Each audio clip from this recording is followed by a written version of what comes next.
video session. Today's session we will cover chapter 11. So we all know that chapter 11 is in your annual examination. Chapter 11 is included in your syllabus of annual examination, and now unit 4 exam is going on, and after you complete it with unit 4, you in some days you will face annual exam. So that is why it's high time for us to start with the syllabus for annual examination. And today's chapter, that is chapter 11, the topic name is South America: climate, natural vegetation, wildlife, mineral and power resources. So basically in chapter 11 we will cover some topic from South America and some portion of South America, suppose location, then physical division, then drainage pattern. All these things we have covered in chapter 10, and chapter 11 we will cover these written topics. Okay, so it is clear for us that chapter 11 is totally related to chapter 10. If you don't understand chapter 10, then it's very difficult for us to understand chapter 11.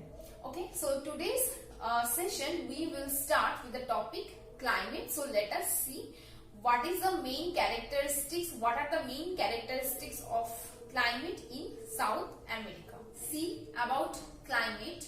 So a large part of South America lies within the tropical zone, therefore it is hot, and the apparent movement of the sun has impact on the climate of South America.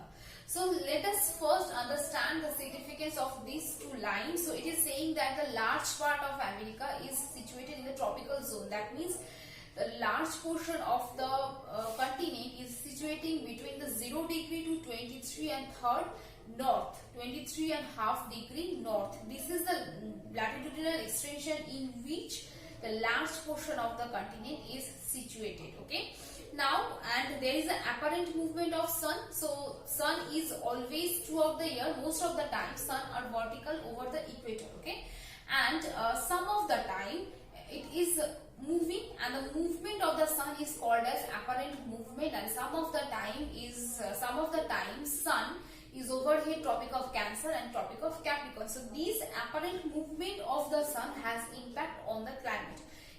That is what it is saying in the second line. Okay, now it is saying that some factors are there which are influencing the climatic condition of South America. So these factors are the position of Andes mountain, then places which are located above the sea level, then some ocean currents like Peru currents, Brazilian currents. These are the things nearness to sea and oceans, a place where it is situated. Is it situated near to the sea, or it is situated in the mid of the continent?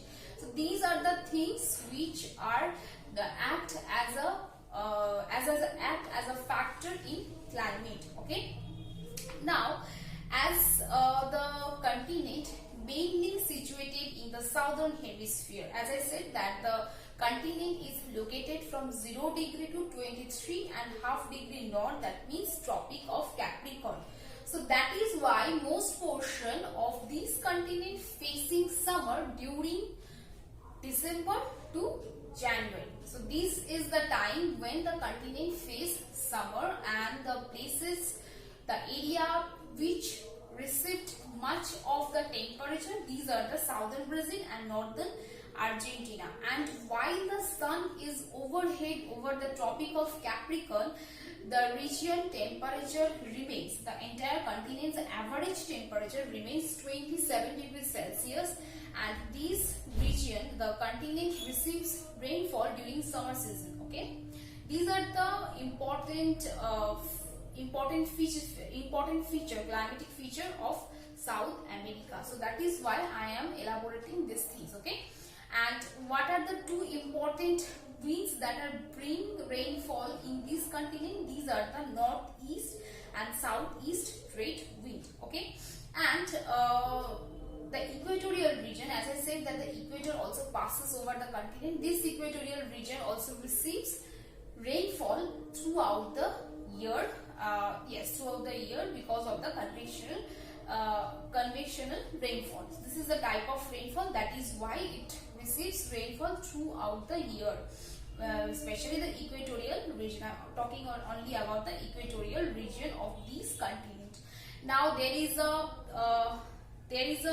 desert is situated, that is Atacama Desert is situated, because the region do not get much amount of rainfall, so that is why Atacama Desert is also situated where temperature is high and rainfall is low. So that is all about the summer condition of the continent. Now we will see what is the winter condition of the continent. So we will see what is the climatic situation in the South America during the month of July. So during the month of July, we all know that there is an apparent movement of the sun, and because of the apparent movement of the sun is overhead on the Tropic of Cancer, that is 23.5 degree north, and so that is why the northern hemisphere of the earth is getting summer, and that is what we also get. So let us see what is the condition of climate in July in the in the continent South America. So in July, when the sun is direct overhead Tropic of Cancer, the hottest part of the continent in the north, and the southern part is colder. So it is saying that in the July month there is a sun overhead on the Tropic of Cancer, and that is why the northern portion of the continent get summer and the southern part of the continent remain cool. Okay, yes, remain colder. In the temperate latitude, so what is the temperate latitude? The area which is beyond the Tropic of Cancer and Tropic of Capricorn, that portion is denoting as temperate latitude. So what happened in temperate latitude? Beyond so in temperate latitudes beyond the Tropic of Capricorn, their prevailing winds is westerlies, and these winds bring winter rain to the central Chile and Patagonia, which lies east of the Andes and is dry rainless desert region.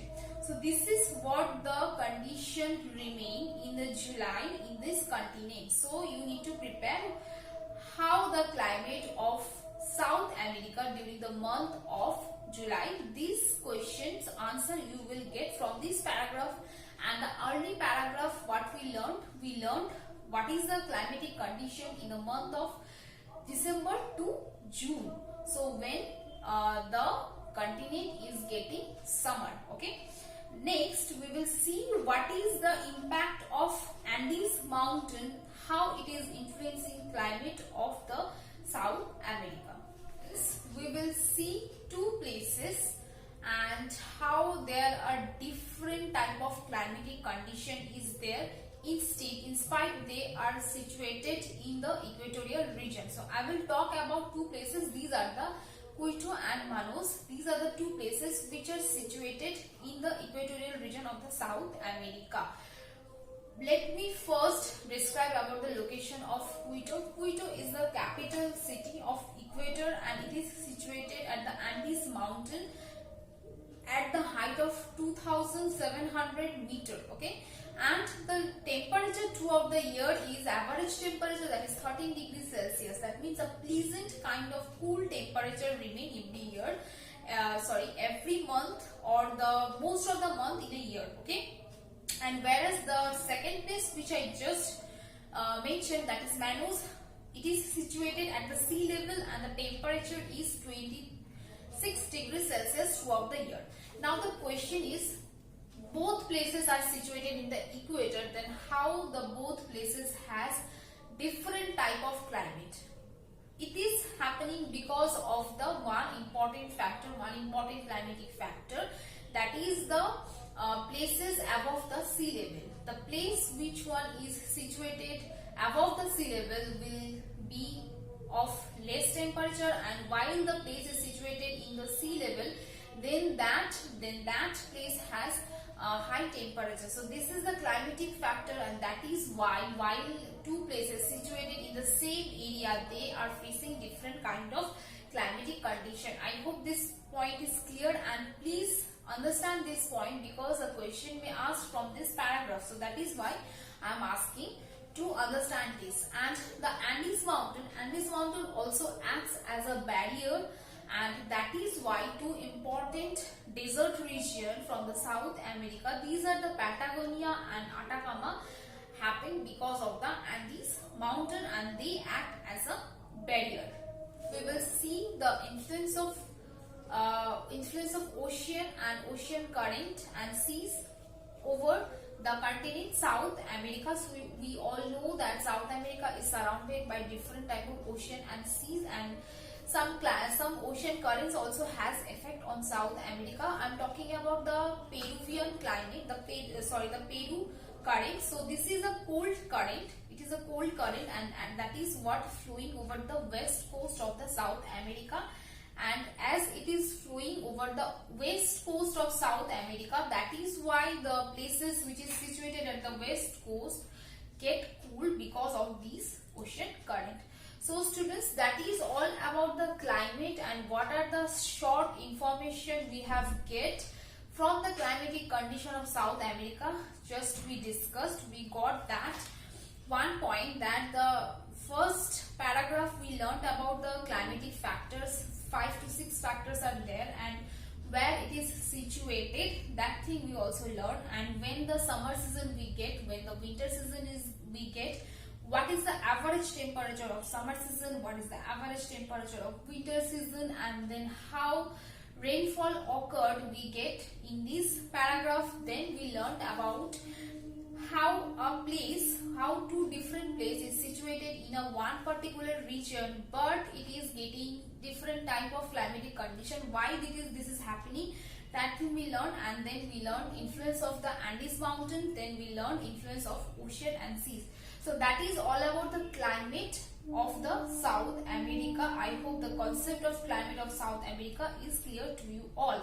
If you have further more queries or further more doubts from this portion of the chapter, you can ask me. Thank you all.